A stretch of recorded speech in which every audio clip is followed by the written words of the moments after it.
There are reports that there is a hostage deal with Hamas and that it's close. Until there is an official announcement, we are all left with unverified reports and anonymous updates. We're praying, but we have to try to uncover the facts. This is what everyone needs to know. Hamas could have released those hostages at any time and this war would have ended. Instead, Hamas kept our hostages in its terror dungeons for over a year. Why? Because Hamas wants to be in a position to rule Gaza forever and carry out more October 7th massacres. An Israeli source recently said that a 3-stage deal to release the hostages held by Hamas terrorists in Gaza has been reached and that parties are awaiting Hamas's response. Now, we hope that Hamas will stop with its refusals. Of course. Israel, in fact, sent a high-level delegation to Qatar to free the hostages. Qatar is representing Hamas in the negotiations, and they have been since the beginning. Outgoing and incoming US Presidents Biden and Trump, probably in a first ever, both sent representatives because they care as well. The Biden White House said, "We've made some progress, but Hamas continues to create obstacles at the negotiating table." In fact, over the last year, every single hostage deal has been rejected by who? By Hamas. Days ago, Hamas claimed they didn't even know where many of our hostages were. They even refused to tell us what hostages were alive until after Israel agrees to a deal. Would anyone agree to a deal in which they don't know what they're getting in return until after they agree? Would you? I know I wouldn't. Especially with a brutal terror organization like Hamas. The bottom line, Hamas was broken on the battlefield, and now they're using our hostages, men and women, living people, so that they can guarantee to continue to rule, to further their charter. And if you read it, it calls for one thing: Israel's destruction. A few words now about the situation in Lebanon. The only thing keeping the Israeli people safe from Hezbollah is the Israeli army. Unfortunately, Hezbollah continues to transport weapons in southern Lebanon, weapons that it wants to use to murder Israelis. Now, the ceasefire deal with Hezbollah requires that Hezbollah disarm. Israel reported to the so-called ceasefire monitoring mechanism that it saw Hezbollah moving weapons and putting them in places and aiming them where it could have killed Israeli civilians. The monitors, which includes France, Lebanon, and the United Nations, did the same thing they did before Hezbollah's war against Israel began on October 8th, 2023.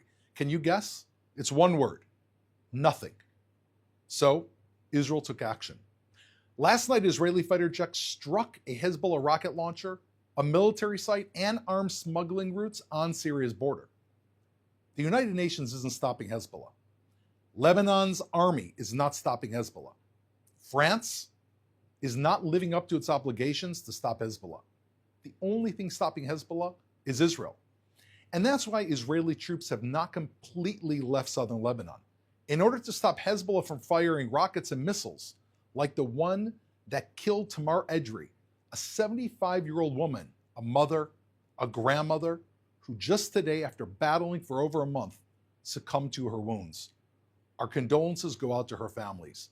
But what we can tell her family and the people of Israel and people around the world, and most importantly, Hamas and Hezbollah and Iran, Israel will not return to the reality before October 7th, 2023, or to October 7th, when Hamas attacked, or to October 8th, when Hezbollah joined the Hamas war. Israel demands peace and safety, not empty promises. I'm ready now to take some questions for our audience that's watching live on social media. Thank you. Our first question comes from Shayna on Instagram. If there's going to be a hostage deal and a ceasefire in Gaza, does this mean that the Houthis will stop firing ballistic missiles at Israel? What should we expect to see from the Houthis in the future? Well, let's just put this in perspective, Shayna. The war that Hamas launched in Israel, in which it massacred Israeli civilians and took innocent people to be hostages in Gaza, is more than 1,000 kilometers, much more than 1,000 kilometers from the Houthis. What do the Houthis have to do with Hamas? They're across the world. They're nowhere even in this area. The reason that the Houthis joined into the foray is for one reason. They're a proxy of Iran. They're a puppet of Iran, who is dedicated to terror. They've been fighting Saudi Arabia, they've been fighting the United States, and now they're fighting Israel. So if you ask me if the Houthis will lay down their weapons because hopefully Israel will get his hostages back home, it depends on one thing, on what Iran tells them to do, and if they continue to believe in their terror creed, which calls for the destruction of Israel. Remember, the Houthis, we had no beef with the Houthis. We never had any interaction with the Houthis. They simply joined the foray because they are another arm of terror. This should not only concern Israel, it should concern you. Just one more thing I want to add is that the Houthi terror regime has stopped international shipping along those straits, which has drastically affected the world economy. You are now paying additional money to buy milk for your children, to buy meat in the store, simply because of the Houthis. Their attack's not just against Israel, it's against the free world. Thank you for your question, Shayna. Our next question comes from Elle on Instagram. Will the Iranian regime try to rebuild its ring of fire around Israel? How will Israel be able to deal with this threat if it's committed to a ceasefire? Once a terrorist, always a terrorist. You have to ask yourselves, do you think that Hamas is going to turn over a new leaf and begin sending flowers to the Israeli victims that they've killed? Probably not. Iran is a regime that is an Islamic radical regime that follows very specific sections of the surah, of the code, that Islamic law is adhering to, which is a subset of the Quran, which calls for the forced conversion of any infidel to Islam up until death. That is their creed. If you want to read their charter, that is the creed of the Iranian regime. As long as Iran exists, people all around the world should understand what we're dealing with.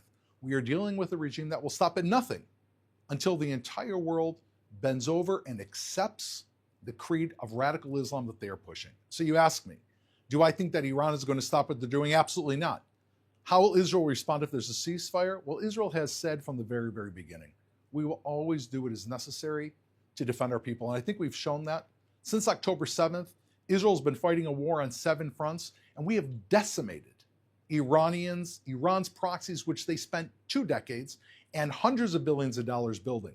From the Houthis, to Hamas, to Hezbollah, to leaders like Nasrallah, Yahya Sinwar, Muhammad Dief, all of whom, including more, that have met their final demise. Israel knows how to defend itself and will continue to do so. However, the rest of the world needs to be looking at this regime and understanding Israel just happens to be in close proximity. Iran has its eyes set around the world. They are the largest global sponsor of terror. So I think that the entire world needs to ask not how Israel's going to defend itself, how is the world going to defend itself? Thank you. Our next question comes from David. The hostage negotiations have been taking place in Qatar. What do you make of Qatar's role mediating between Israel and Hamas? I think that Qatar is a mediocre mediator, meaning Qatar is a regime that plays both sides of the field. Qatar hosts the largest United States military base in the entire Middle East. It's located in Qatar, mostly because of its proximity to Iran. However, Qatar is also a conduit of the terror regime in Iran. Remember, pre-October 7th, where did Hamas get its money from? It was funneled from Iran to Qatar and was delivered in briefcases in cash to Hamas in the Gaza Strip. Qatar is playing both sides of the field. Now, the degree to which you can trust a mediator that you know does not really have your best interests in mind, but is also a party to the largest terror sponsor in the entire world, one that is aligned with Russia and North Korea and China, we've always seen Qatar as a mediocre negotiator. However, we're looking forward to the United States pressure on Qatar. We see that pressure having played out in that the Hamas leadership, which was living in Qatar, many of whom have been forced to leave, and we hope that Qatar is going to make a decision. Do you want to be on the axis of evil? Do you want to be in bed with Iran, North Korea, Russia, and China? Or do you want to be part of the free world, support freedom and liberty and human rights, and be on the side of the United States, Israel, and much of Europe? That's the question that we have at hand. Thank you, Doron. This is our final question. Gilly on Instagram asks, do you think that the Lebanese government and Lebanese army will ever disarm Hezbollah? Will Israel be fighting Hezbollah on its own forever? I think that we have to be very, very clear. Hezbollah is a problem for Israel, of course, but we know how to defend ourselves. Hezbollah is a problem for the people of Lebanon. If the Lebanese government and the Lebanese army are interested in protecting their own people, then we would think that they would try to disarm and destroy the terror organization that has completely infiltrated into their land, has occupied southern Lebanon, has turned their cities into basically army bases with people living on top of them, that has crushed the Lebanese economy to when they're in one of the biggest deficits in world history for any country, that has infiltrated into their government, that has wreaked havoc on the Lebanese people. So I think the question is not whether they're going to do this for Israel and if we want to be fighting in Lebanon. Of course we don't want to be fighting in Lebanon. We didn't start the war with Hezbollah, nor do we have any interest to be fighting Hezbollah. However, I hope for the Lebanese people, the Lebanese army will stand up and defend its own people against a terror regime that is holding them hostage.